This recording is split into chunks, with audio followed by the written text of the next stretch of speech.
Кванташкиот пазар утринава со помала раздвиженост од вообичаено, иако не сакаат да зборуваат пред камера.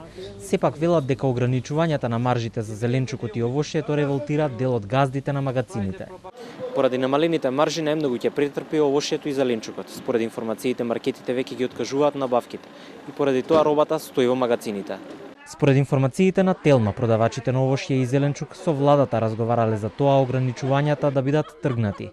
Дали тоа ќе се случи, ќе се знае следната недела. Ако во понеделник има намалување на цените, можеби ќе има промени во однос на маржите, што сега се ограничени. Во спротивно се разгледуваат и други мерки.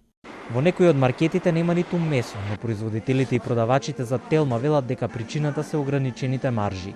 Впечатокот за недостаток во трговските ланци сметаат дека најверојатно настанал поради новата мерка на владата за ограничувањето на големо продажните и мало продажните маржи. Една од причините според групацијата на месо преработувачи е несоодветната висина определена со мерката која не ги покрива основните трошоци за работење.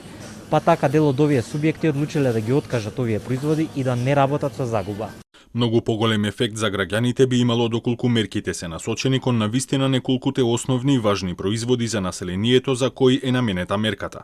Трговците на мало ќе бидат принудени дел или повеќето од овие производи во наредниот период да ги откажат или пак истите нема да бидат доставени од страна на дистрибутерите, што ќе има негативни последици врз работењето и на производителите и на самите трговци.